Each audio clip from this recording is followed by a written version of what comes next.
Seguimos aí obrigado, Penelope, na nossa série de pregações sobre o reino no céu, o reino vem em primeiro lugar. Amém? Abra sua Bíblia comigo, Evangelho segundo Mateus, e nós vamos ler dois trechos do capítulo 10, Mateus capítulo 6, Mateus 6, e nós vamos ler dois trechos. O primeiro deles é o versículo 10, e depois nós vamos pular lá para o versículo 24, e vamos ler até o 34. Então, Mateus 6, versículo 10, e depois nós vamos lá para o versículo 24 em diante. Se você pudesse colocar em pé, irmão e irmã, para juntos fazermos a leitura da palavra do Senhor. Palavra do Senhor que nos diz assim, a partir de Mateus 6, versículo 10. Venha o teu reino, faça-se a tua vontade, assim na terra como no céu. Versículo 24. Ninguém pode servir a dois senhores, porque ou há de aborrecer-se um ou amar ao outro, ou devotará a um e desprezará ao outro. Não podeis servir a Deus e às riquezas. Por isso vos digo, não andeis ansiosos pela vossa vida, quanto que haveis de comer ou beber, nem pelo vosso corpo, quanto que haveis de vestir. Não é a vida mais do que o alimento e o corpo mais do que as vestes? Observai as aves do céu. Não semeiam, não colhem, nem ajuntam em celeiros, contudo, vosso Pai Celeste as sustenta. Porventura, não valeis vós muito mais do que as aves? Qual de vós, por ansioso que esteja, pode acrescentar um côvado ao curso da sua vida? E por que andais ansiosos quanto ao vestuário? Considerai como crescem os lírios do campo, eles não trabalham, nem fiam. Eu, contudo, vos afirmo que nem Salomão, em toda a sua glória, se vestiu como qualquer deles. Ora, se Deus veste assim a erva do campo, que hoje existe e amanhã é lançada no forno, quanto mais a vós outros, homens de pequena fé. Portanto, não vos inquieteis dizendo, que comeremos, que beberemos, ou com que nos vestiremos? Porque os gentios é que procuram todas estas coisas, pois vosso Pai Celeste sabe que necessitas de todas elas. Buscai, pois, em primeiro lugar, o seu reino e a sua justiça, e todas estas coisas vos serão acrescentadas. Portanto, não vos inquieteis com o dia de amanhã, pois o amanhã trará os seus cuidados, basta ao dia o seu próprio mal. Amém? Feche seus olhos, quero orar mais uma vez com você. Senhor, obrigado pela tua graça, obrigado pelo teu amor, obrigado pela tua presença neste lugar, obrigado porque o Senhor já falou conosco através da dança, através dos louvores, através da intercessão, através de cada gesto, cada momento, o Senhor se faz presente neste lugar. Temos a certeza que a tua presença é real e verdadeira no nosso meio, Senhor. Mas nós clamamos a Ti pela Tua graça, pela Tua misericórdia, pela Tua bondade. Continua a falar conosco, Senhor. Nós viemos aqui, Senhor, para entregar um culto ao Senhor, para adorar ao Senhor, para ofertar ao Senhor a nossa vida, mas é o Senhor quem vem ao nosso encontro e fala conosco, ministra as nossas vidas, e esse é o desejo do nosso coração nesta noite, através da ministração da Tua palavra, Senhor. Eu me coloco, Senhor, atrás da cruz de Cristo, para que toda a honra e toda a glória sejam Tuas, em nome de Jesus. Amém e amém. Você pode se sentar, irmão e irmã.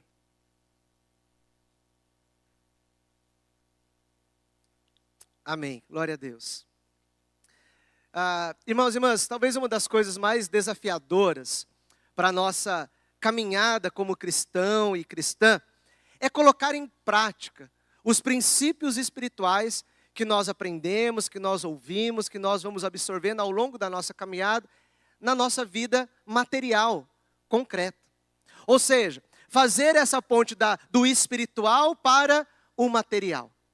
Isso porque, irmãos e irmãs, o nosso dia a dia, ele é muito concreto. Tem boleto para pagar, tem criança para criar, tem filhos e filhas que estão aí sob o nosso cuidado, tem pais que precisam ser socorridos. Tantas coisas à nossa volta, os desafios, as lutas do nosso cotidiano, do nosso dia a dia que precisam ser superados. Então, às vezes, nós somos desafiados, né? Não, tenha fé, creia, confie no Senhor. Tá bom, pastor, estou entendendo toda essa parte, mas amanhã tem boleto para pagar. Amanhã eu tenho que tomar uma decisão. Esta semana, se eu não tomar uma atitude... Então, às vezes, irmãos e irmãs, a gente fica nesse conflito interno. Daquilo que a gente recebe, daquilo que a gente ouve e a vida real, concreta.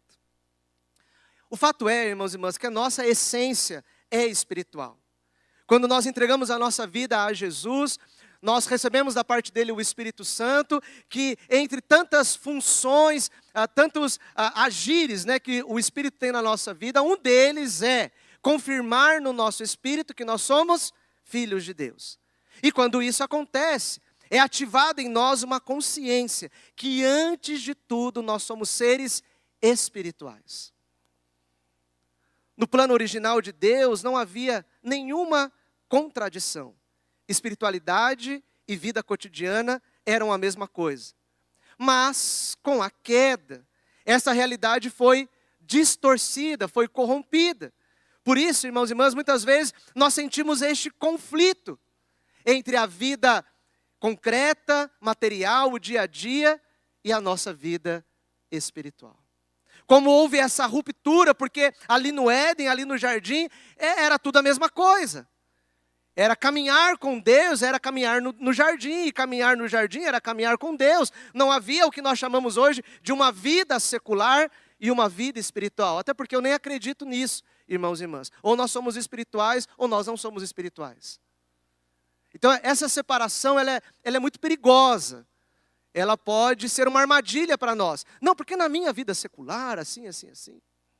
E parece que aí isso me dá um direito, um salvo-conduto de ter uma conduta, ter uma vida, ter um procedimento fora do contexto da igreja, fora do contexto religioso e outro dentro desse contexto. E não é nada disso.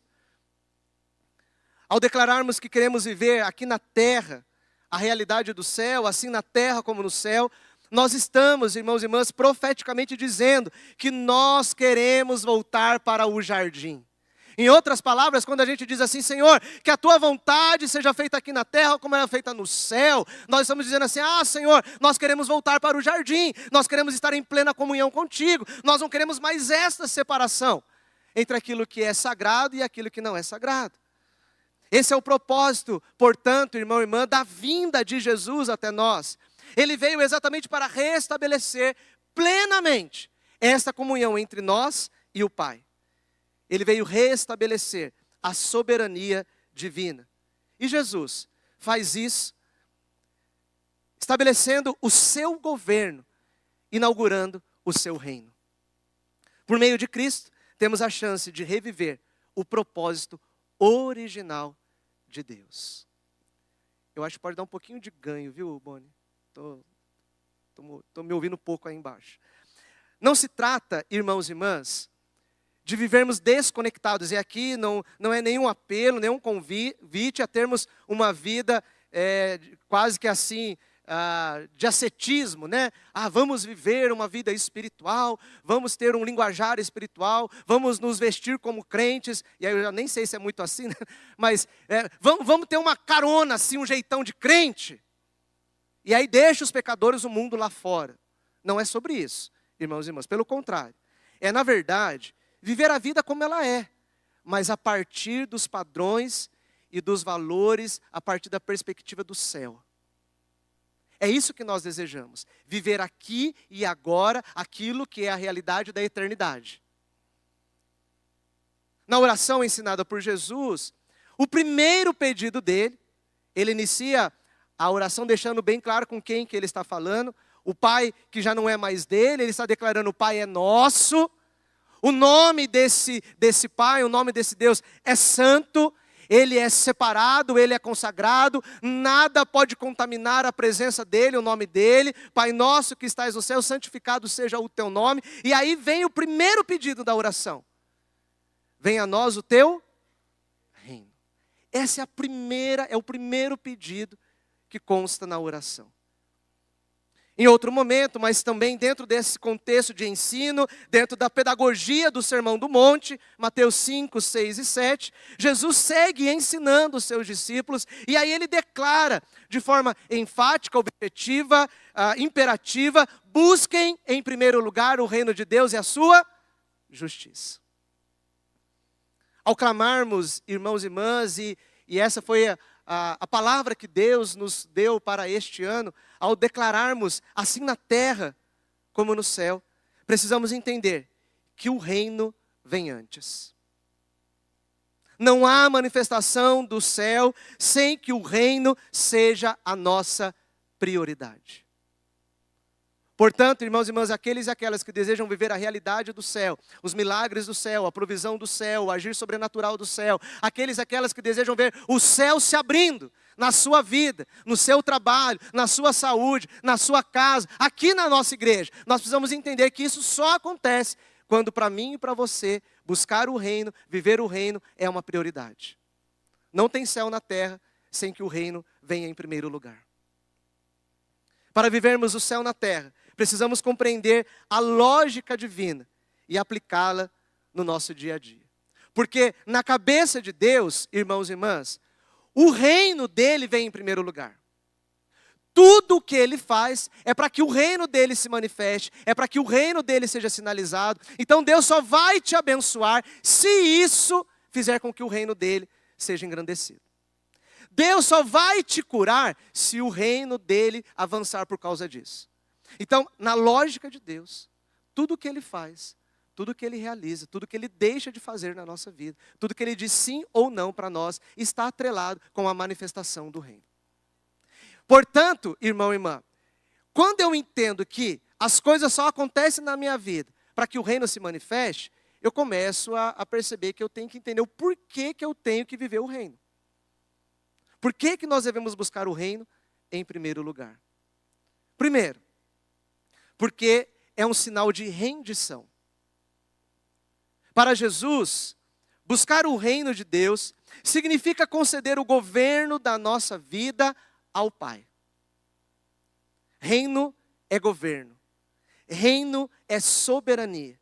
Portanto, ao nos ensinar a buscar o reino, Jesus está dizendo que nós devemos nos render, devemos render o controle da nossa vida a Deus.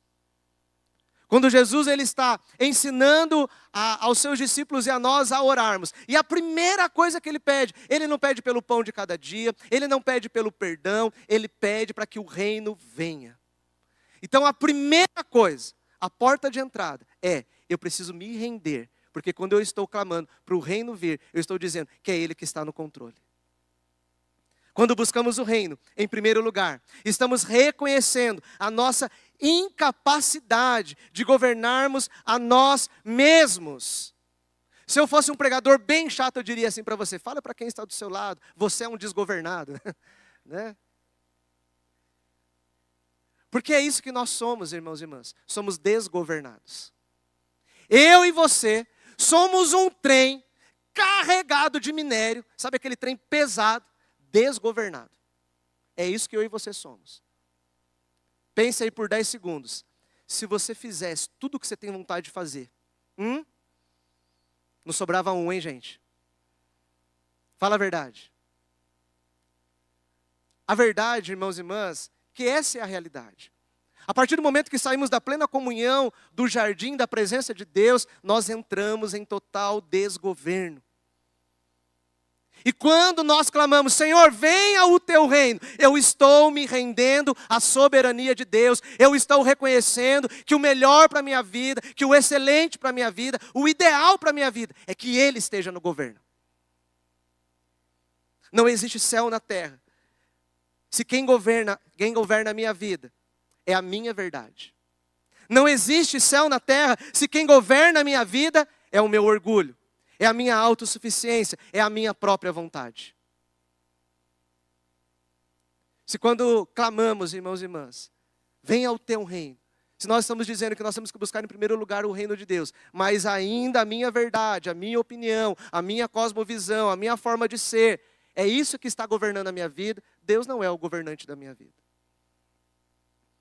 Enquanto as decisões, as escolhas, o governo da vida continuar nas minhas mãos, a única vontade que eu vou experimentar é a minha própria.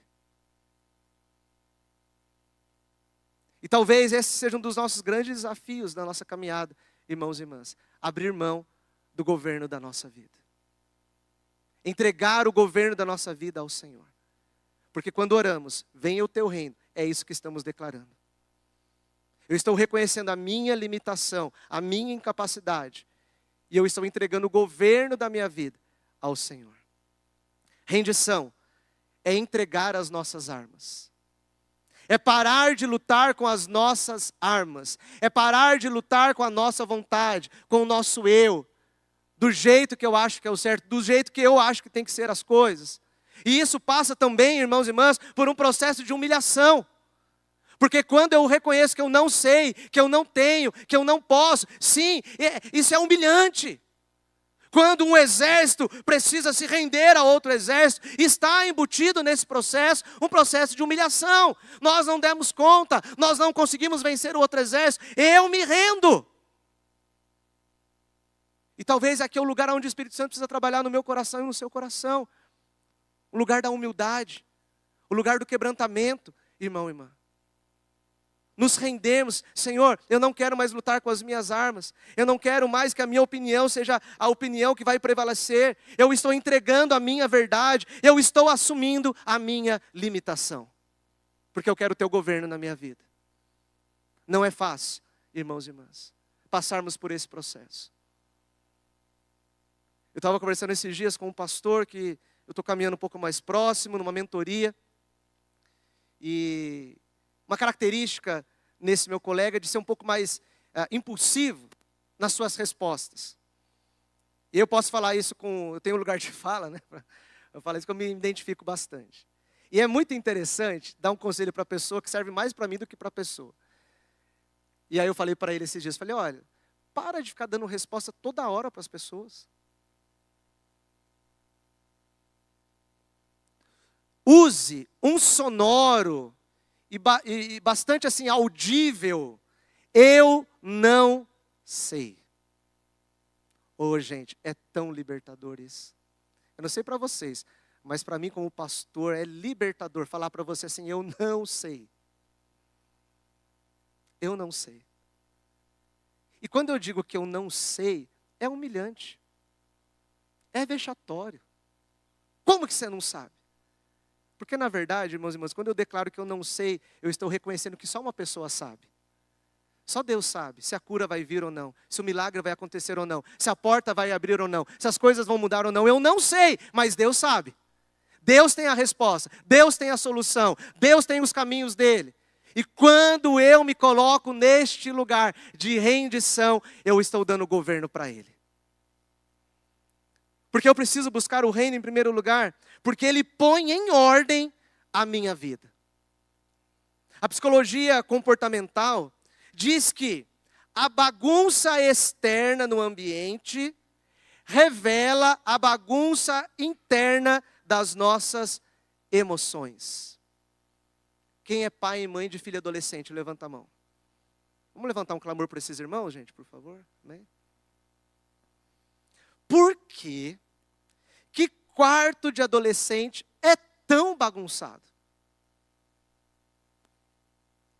Porque, irmãos e irmãs, a partir dos 10 anos, até os 21, e hoje algumas pessoas vão dizer que até os 35 anos, misericórdia, pega ele, Jesus,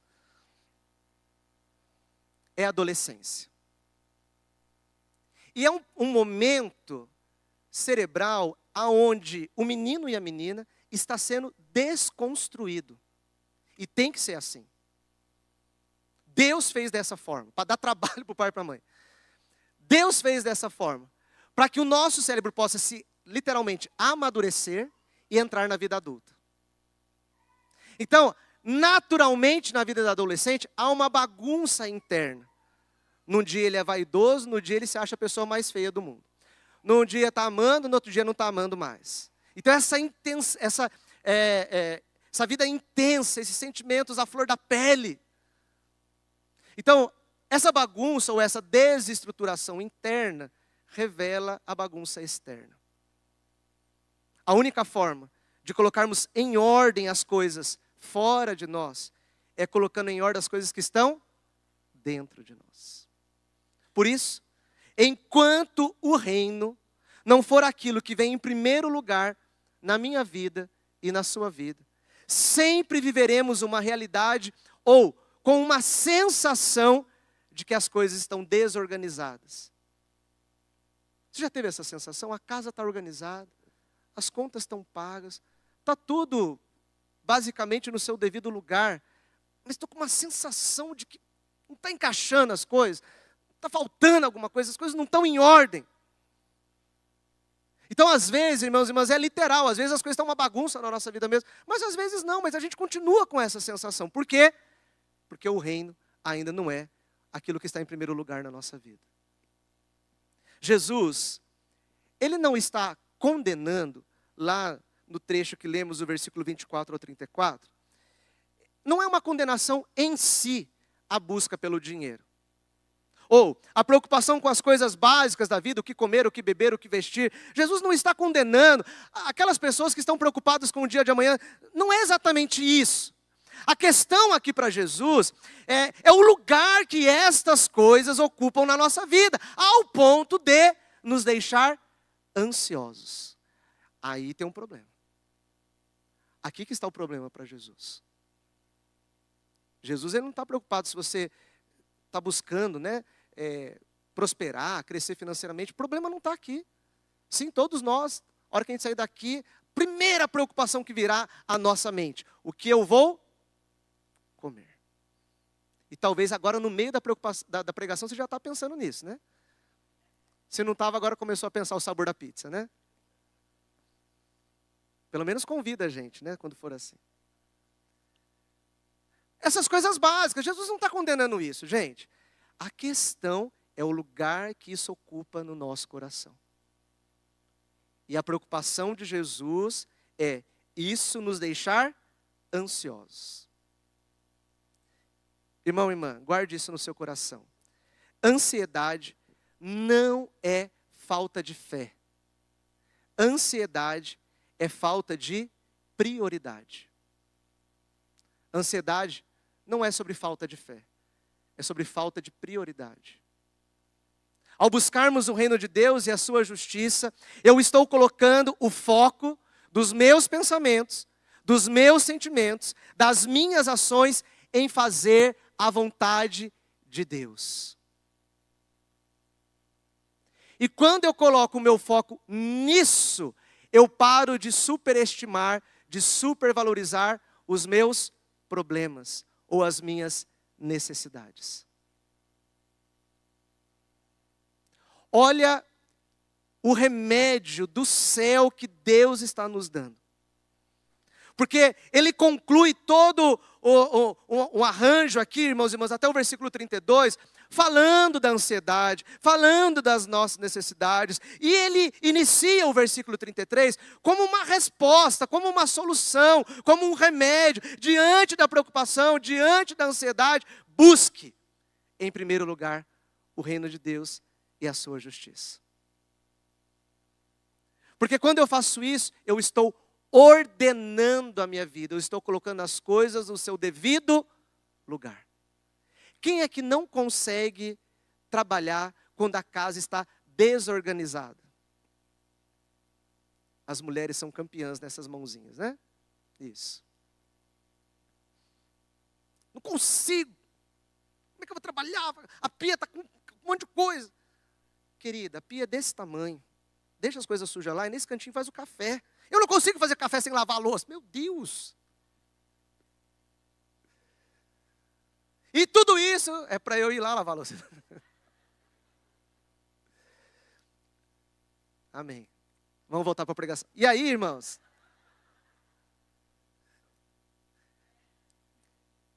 Queridos, olha que interessante, né? Quando as coisas estão desordenadas, nada encaixa. As coisas não fazem sentido. De novo, a vida aparentemente está organizada, as coisas estão acontecendo, estou bem e tal. Quantas vezes eu ouço isso, irmão e irmã? Mas pastor, tenho saúde, estou trabalhando, família e tal. Mas, sabe, irmãos, enquanto a gente não coloca as coisas em ordem dentro da gente, isso só é possível quando fazer a vontade dele é a prioridade da nossa vida. Colocar o reino de Deus como prioridade é organizar a minha agenda a partir daquilo que Deus quer que eu faça e me comprometa. Então, você não organiza a sua agenda a partir da segunda-feira, irmão e irmã. Você organiza a sua agenda a partir do domingo. E não é à toa que segunda é segunda. É o segundo dia da semana. Então, se você quer começar a semana organizado, se organize primeiro com Deus. Ou a gente não fica com essa sensação, e é mais do que uma sensação, é de fato uma vivência. O domingo que eu não venho na igreja, parece que a semana foi meio... Está faltando alguma coisa, tá? E é isso mesmo, irmãos e irmãs. Mas está para além do domingo. Se a minha vida não está organizada, se a minha agenda não está organizada com as coisas de Deus, e aqui, de novo, irmãos e irmãs, é para além dos compromissos com a igreja, não é sobre assumir compromisso com a igreja, com o ministério, é sobre entender que a minha vida está organizada e pautada com os princípios de Deus. Então eu organizo a minha agenda, os meus horários, as minhas demandas, as minhas prioridades. Primeiro, eu preciso perguntar para Deus, Deus, o que o Senhor quer que eu faça essa semana? O que é importante para o Senhor nessa semana? Quando, irmãos e irmãs, nós colocamos o reino de Deus como prioridade, nós estabelecemos e cultivamos relacionamentos que estão alinhados com o propósito de Deus. Eu dedico meu tempo às pessoas. Eu caminho com pessoas, eu convivo com pessoas que estão alinhadas com o propósito de Deus. E talvez essa pessoa nem tenha a mesma fé que você. Talvez essa pessoa nem seja cristã, talvez essa pessoa nem tenha entregado a sua vida ainda a Cristo. Mas está dentro do propósito de Deus você conviver com essa pessoa, porque é você que vai levar essa pessoa para Cristo. Então eu tenho que perguntar para Deus, com quem que o Senhor quer que eu conviva? Com quem que o Senhor quer que eu aprofunde o meu relacionamento? Com quem que o Senhor quer que eu tenha amizade? É ser conduzido pelo vento do Espírito e não pelos meus impulsos e nem pela minha vontade. Colocar o reino de Deus como prioridade é repensar os lugares, as pessoas e os hábitos que eu tenho. Por que eu devo priorizar o reino? Por que eu devo buscar o reino, irmão e irmã? Porque me faz perceber Deus na vida. O reino de Deus, nas palavras do apóstolo Paulo, não são comida e nem bebida. Isso significa que o reino não se trata de uma estrutura, de uma construção, de um ambiente construído por mãos humanas. O reino de Deus é, antes de tudo, uma consciência de que há um reino e há um rei. O reino é uma realidade e esse reino tem um rei. O que nos falta às vezes é perceber isso na vida. Eu estou vivendo como se a vida fosse minha. Eu estou vivendo como se a vida fosse pagar conta. Eu estou vivendo como se viver fosse garantir o futuro dos meus filhos. Eu estou vivendo, irmãos e irmãs, na verdade, a partir da lógica do reino. E essa consciência de que eu estou vivendo a partir da lógica do reino é a ideia de que Deus está no controle. O Salmo 19 nos declara no início do Salmo o seguinte: os céus proclamam a glória de Deus e o firmamento anuncia as obras das suas mãos. Aleluia. E nós somos privilegiados neste versículo, irmão e irmã, porque este versículo é facilmente aplicável às pessoas que moram na praia. Salmo 19:1 foi feito para nós que moramos em Santos. Olha que coisa boa.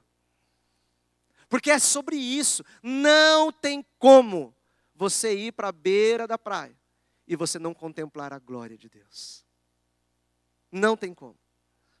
Não tem como, diante da beleza da natureza que revela a glória de Deus, não tem como não contemplar quem Deus é.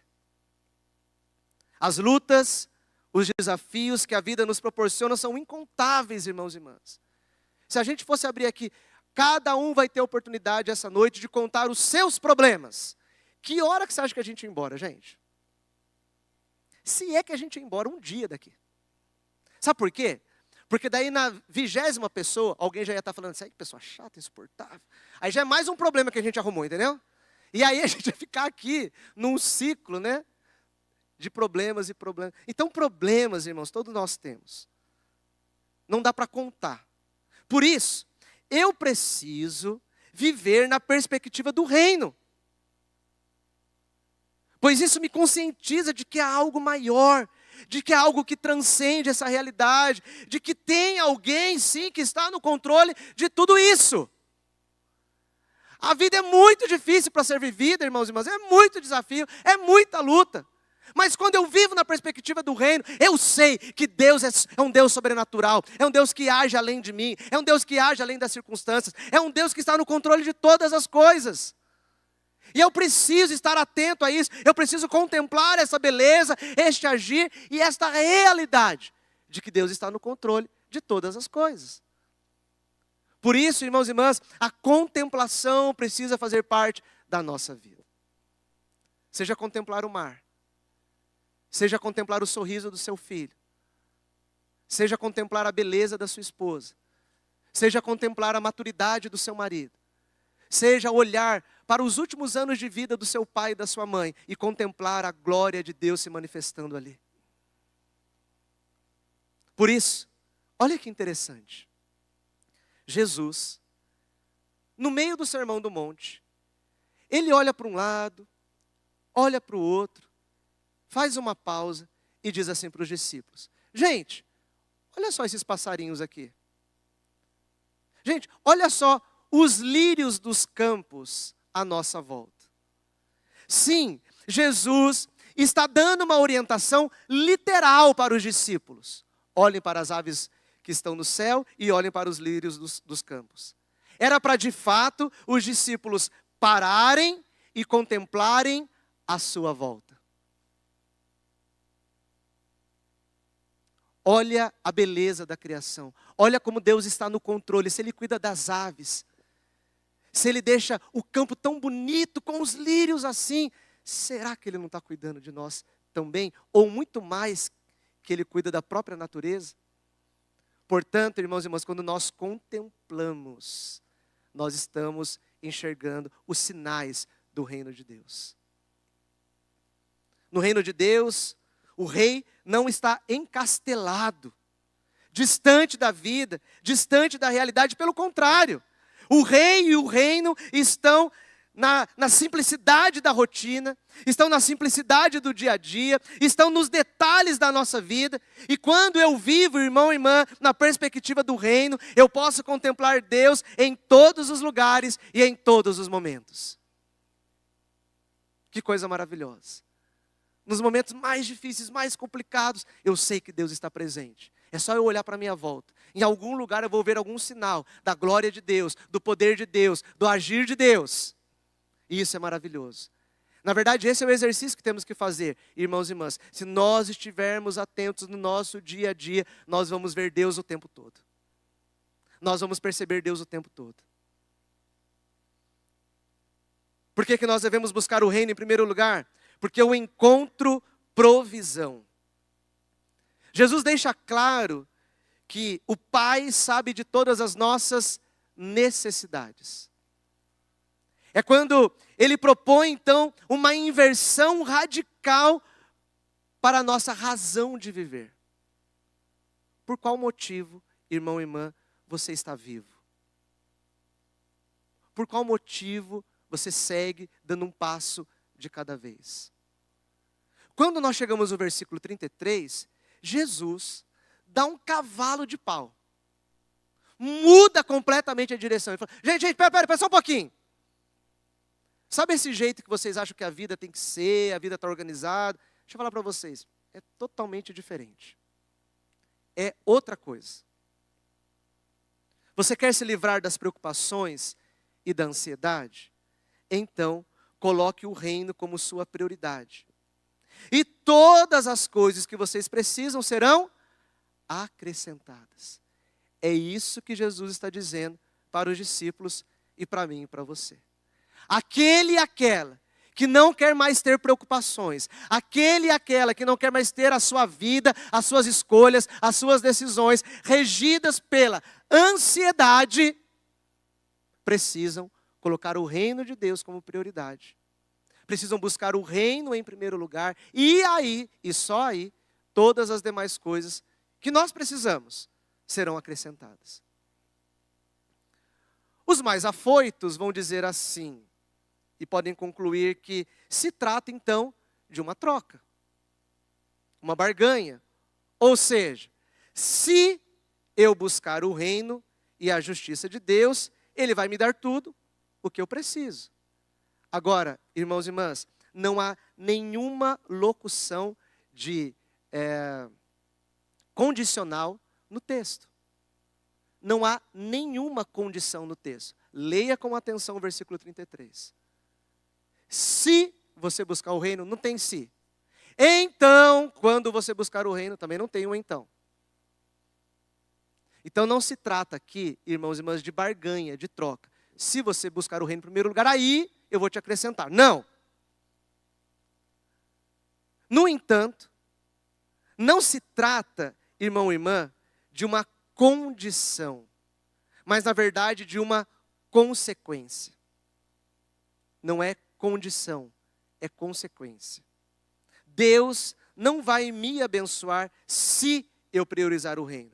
Mas quando eu priorizo o reino, naturalmente ou sobrenaturalmente, eu vivo a provisão de Deus. Digo sobrenatural, irmão e irmã, porque se você dedicar mais tempo às coisas de Deus, se você priorizar as coisas de Deus, se as suas escolhas, as suas decisões estiverem alinhadas com a vontade de Deus, talvez, humanamente, a gente pode pensar o seguinte: eu vou concluir que eu vou ter algum tipo de prejuízo com isso. Eu vou deixar de prosperar. Porque se eu estou deixando de me esforçar, de trabalhar, de estudar, de ganhar, de reter, se eu estou deixando de fazer todas essas coisas, logo eu não vou ter, logo eu pode faltar. Como assim? Mas é aí, irmão e irmã, que entra o agir sobrenatural de Deus. Preste atenção. Quando eu estou cuidando das coisas de Deus, quando eu estou focado nas coisas de Deus, quando eu estou vivendo o propósito de Deus, quando eu vivo para que o reino se manifeste através da minha vida, Ele está cuidando das minhas coisas. Então, não é troca, é uma decisão que eu e você precisamos fazer de reorganizar a nossa vida, de colocar o reino em primeiro lugar. E quando fazemos isso, primeiro, nós descansamos. Em segundo lugar, tudo o que nós precisamos, Deus vai nos dar. E mais que isso, Ele vai acrescer. E eu gosto muito da palavra acréscimo. Acrescer é colocar um sobre um.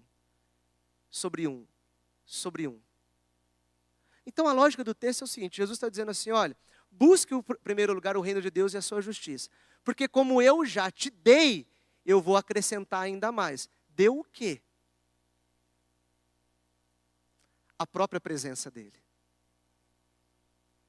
Irmão e irmã, quando nós temos Jesus na nossa vida, tudo que vem depois é acréscimo. É a mais, é mimo de Deus, é um cuidado de Deus sobre as nossas vidas. Então essa vida boa que você leva na praia, chique, hein? Essa vida confortável que nós vivemos, irmãos e irmãs, essa vida digna que nós vivemos, é fruto da graça, do amor extravagante de Deus. Porque tudo que nós precisamos, Ele já nos deu. Porque aquele e aquela que tem Cristo, já não tem mais falta de mais nada. Tudo é acréscimo. Eu estava ansioso pelas minhas férias, estou precisando de férias, irmãos. Daqui 2 semanas eu vou sair de férias. Glória a Deus, aleluia.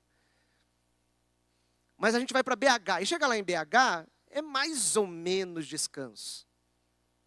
Porque daí junto os 542 discípulos, sobrinhos que a gente tem, é bem descanso. Sai da rotina, é gostoso, ver a família, é ótimo.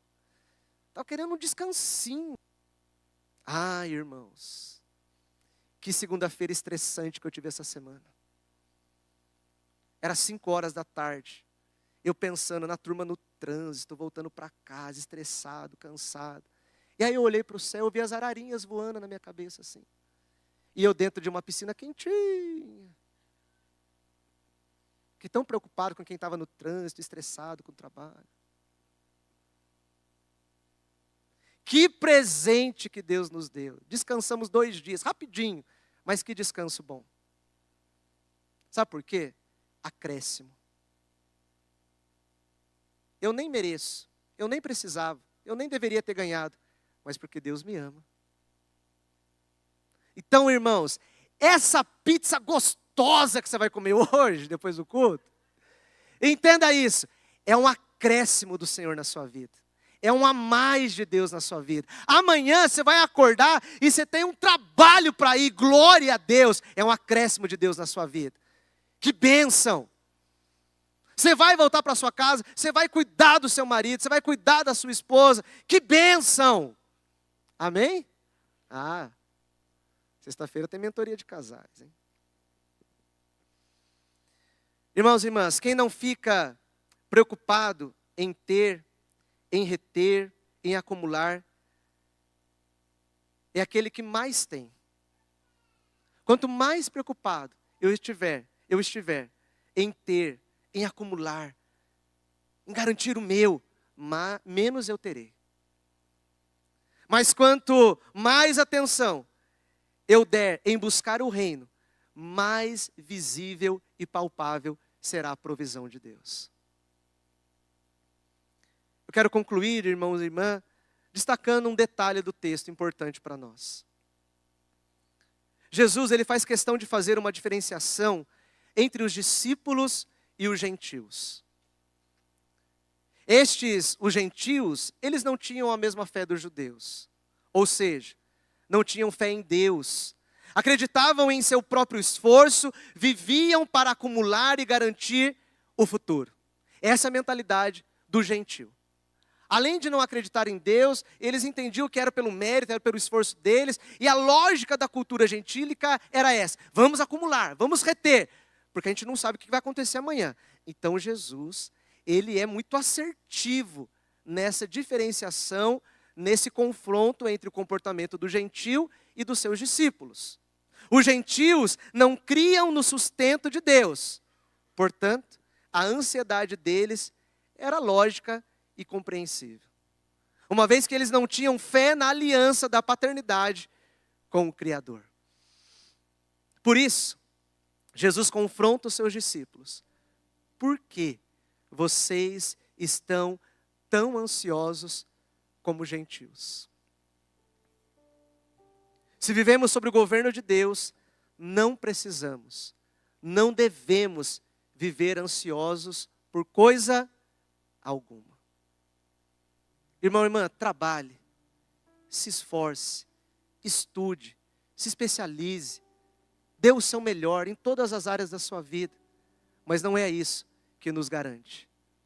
Isso é o acréscimo do Senhor para nós. Porque tudo que nós precisamos Ele já nos deu. Por isso, buscamos o seu reino em primeiro lugar. No reino de Deus, o rei é pai. Um pai que sabe de todas as nossas necessidades e Ele quer uma delas.